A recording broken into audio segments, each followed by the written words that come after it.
Halo sahabat Republik Investor, berjumpa lagi bersama saya Iksan. Pada video kali ini kita coba membahas kira-kira faktor apa saja yang membuat harga Bitcoin turun dalam beberapa hari terakhir. Setidaknya kita menemukan bahwa terdapat dua faktor yang menyebabkan harga Bitcoin turun dalam beberapa hari terakhir. Seperti yang kita ketahui bahwa Bitcoin dalam beberapa bulan terakhir ya menjadi berita di mana-mana bahwa kenaikan harganya sangat signifikan dan bahkan jumlah investornya sendiri pun tumbuh melebihi jumlah investor saham hanya dalam beberapa bulan terakhir. Nah, dalam beberapa hari terakhir harga Bitcoin turun drastis. Puncaknya adalah pada 13 April harga Bitcoin di level 934 juta atau nyaris 1 miliar per satu keping Bitcoin. Dan saat ini harganya telah berada di level 726 juta. Sehingga dengan kata lain, harga Bitcoin telah turun dari 934 juta ke 726 juta atau setara dengan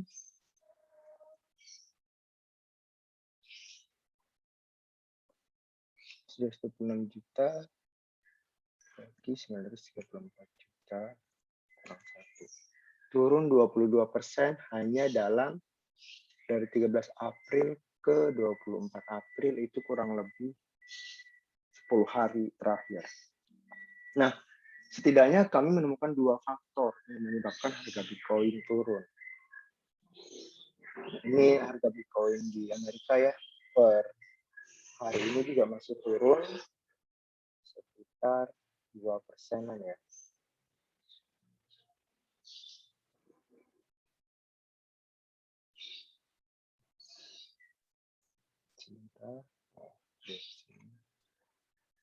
Ini ya, turun semua mayoritas.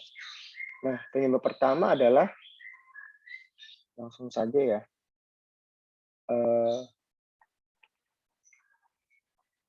Penyebab pertama adalah di Amerika, Joe Biden selaku Presiden AS berencana menaikkan pajak atas capital gain atau keuntungan yang sifat pajaknya itu naiknya hampir 2 kali lipat menjadi 39,6% bagi mereka yang berpendapatan $1 juta per tahun. Nah, ini katalis negatif pertama yang membuat ya itulah. Jadi ketika ada keuntungan, ada pajak yang bisa dijadikan objek, yaitu keuntungan kripto itu sendiri, ya investor juga jadi khawatir ya. Karena dengan harga Bitcoin yang tumbuh sangat pesat, investor yang memilikinya tentu diincar lah ya menjadi salah satu subjek pajak. Nah, itu yang pertama. Jadi memang katalis pertama adalah di Amerika ada kemungkinan pajaknya naik menjadi 39,6%. Apalagi sejak 2020 atau year to date, dari awal tahun sampai saat ini, harga Bitcoin masih naik 74,8%. Lalu ada Ethereum yang melonjak 26% dan Ripple yang meroket 387%. Itu yang pertama. Yang kedua itu yang menurut saya cukup menarik untuk dibahas adalah ada komentar yang menghebohkan dari Nicholas Taleb ya. Ini merupakan penulis buku Black Swan yang juga dapat penghargaan Nobel seingat saya. Ini orang Israel ya. Nah, dia bilang dalam komentar yang dirilis di Sunday bahwa Bitcoin adalah gimmick yang terlalu fluktuatif untuk menjadi mata uang dan sangat tidak aman untuk menjaga investasi dari risiko inflasi. Nah, maksudnya gimana? Jadi Nicholas Taleb ini menitik beratkan bahwa kripto ini bukan menjadi alat hedging gitu, baik untuk menjaga investasi dan risiko inflasi di saat yang bersamaan. Maksudnya itu seperti apa? Jadi kalau misalkan emas, ketika misalkan kondisi krisis, harga emasnya naik sehingga ada apa ya istilahnya kayak hedging-nya itu. Jadi di saat keadaan perekonomian krisis turun, harga emas naik. Jadi ada korelasi antara emas dan kondisi ekonomi maupun inflasi itu sendiri. Tapi di kripto, kalau kata Nicholas Taleb, tidak ada hubungan antara inflasi dan Bitcoin gitu. Bisa aja terjadi hyperinflasi, tetapi harga Bitcoin malah nol. Tidak ada hubungan di antar keduanya. Jadi menurut Nicholas Taleb bisa aja nih, misalkan kita lagi inflasinya gila-gilaan, ya nggak cuma di Indonesia tapi di global. Tapi harga Bitcoin bisa aja turun, bahkan bisa ke nol.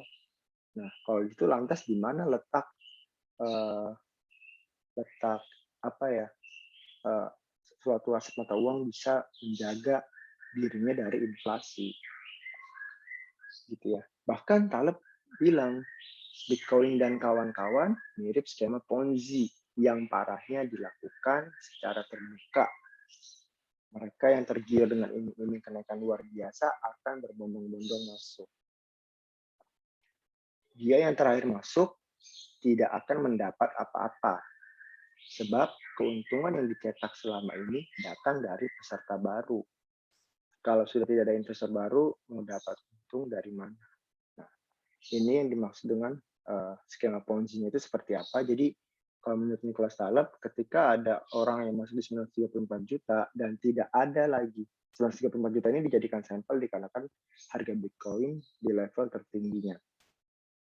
Nah, balik ke pernyataan Nicholas Taleb, dia bilang bahwa kalau nggak ada peserta baru yang beli Bitcoin, lantas keuntungannya dari mana?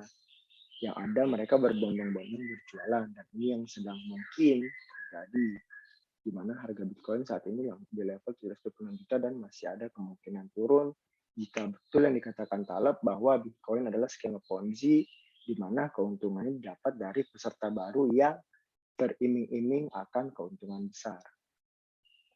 Oke, jadi itu saja video yang bisa saya sampaikan pada kali ini. Thanks for watching dan jangan lupa subscribe, comment, dan like. Terima kasih.